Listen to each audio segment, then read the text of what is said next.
Good morning everybody and welcome back to another War Thunder video. I hope you like the new intro. I figured I'd go for a song that was a little bit more personal to me this time rather than using the ones that are just on my PS4's editing software. That was Eric Weiner performing, well, he wrote the song, which is Unser Panzerdivision, which is the NVA's Panzer Division song, pretty much. I don't think it's copyrighted. I hope it isn't. There is a rule that, generally speaking, songs that are written and or performed by a nation's personal staff or personnel, etc., cannot be copyrighted by that nation. But there isn't a rule saying they can't be copyrighted by somebody else, so we'll have to see. So yes, if you haven't already guessed, today we are taking a look at the T-64B. I've already taken out a Leopard A1A1 and a Leopard 2K, those damn things. And I've had my gun barrel knocked out, not too much of an issue, just a quick 6-second repair time. I was told that my previous intro was a bit long, and to be honest, I kind of have to agree. It was a bit long in the tooth, and I figured not really much point in using dirt footage in this intro, as my dirt videos are few and far between nowadays, as there are only a select few of my subscribers that actually watch them. That's perfectly fine. I have absolutely no issues with that, and it helps me shrink down the intro a little bit more. So, I kind of like it. Let me know what you think down in the comment section down below. Any of you that speak German, I know there is one of you at least, should maybe appreciate it a little bit more, but yeah. There goes the second Leo 2K, my third kill. At this point, the only upgrade I have on my T-64B is my repair kit. Other than that, this is a completely stock tank. I have only just researched the upgrade for the turret slewing rate, turret rotation rate basically, and on my way to getting fire prevention equipment, something that I'm gonna desperately need. One of the things I'm not a massive fan of in War Thunder is the fact you have to grind those two things out, which are kind of important, and no matter how good of a player you are, if somebody manages to get behind you and set you on fire, you're done. Annoyingly, 9 times out of 10 when I get set on fire without a repair kit, I find that I end up in a situation where I could have survived if I'd had a fire extinguisher. For example, I get set on fire, I destroy the enemy tank that has set me on fire, and then the fire basically makes my tank burn out, which is a shame, really.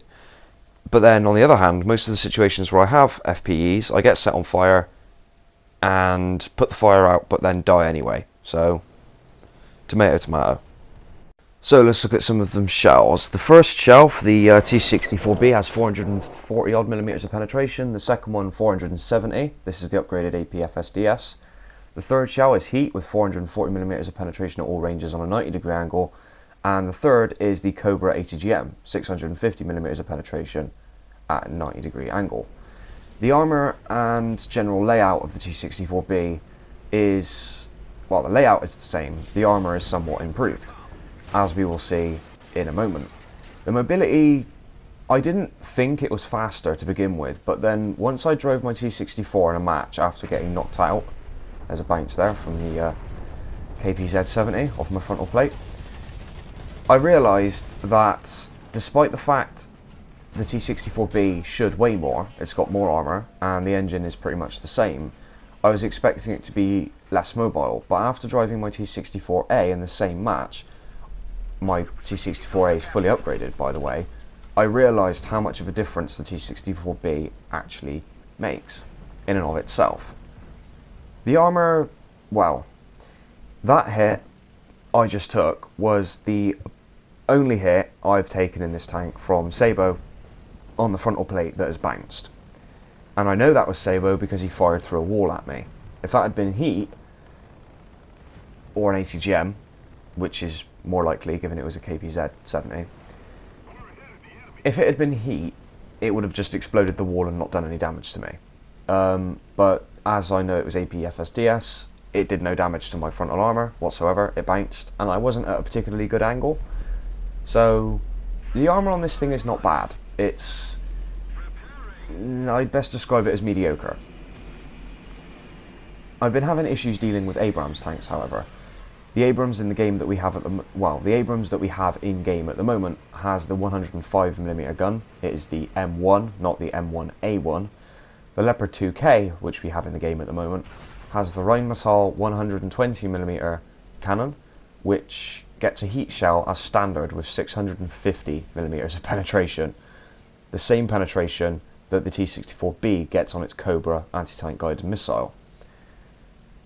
Which is kind of a shame, because I don't think I'll be using the ATGM that much on this tank. It's good, or at least I think it will be good. I have not been shot at by any of them. Another KPZ-70, KPZ-70. I seem to be switching from between American and British English. I do apologise for those of you who are British. I must conduct myself with a better demeanour. But yeah, I can't see myself using the ATGM for the T-64B much, really. I'm not a massive fan of ATGMs in general, and as much as I would love to say I will use it for long range engagements, the Sabo is probably going to be faster, have a better meters per second flight time, and do more damage because you can be a little bit more accurate. Most of you are going to say, well, that's stupid, Red, how can you be more accurate with Sabo than you can with a Cobra anti-tank guided missile? You can lead the missile onto the target. Yes, you can, but the only opportunities that that missile is going to be any good is at range, and in the time it takes for the missile to leave your cannon barrel to reach the target, I don't know, I can't see it working. Any of you who have the T-64B and have the Cobra missile would like to tell me what you think of it in the comments. I'd really appreciate it, or in the comment section on Reddit or wherever else this video may end up. I'd really appreciate it. All the more information the better. So, what else have we gotten in the new patch so far? The new gun sounds, or at least the new reload sounds and the new machine gun sounds, which I absolutely adore.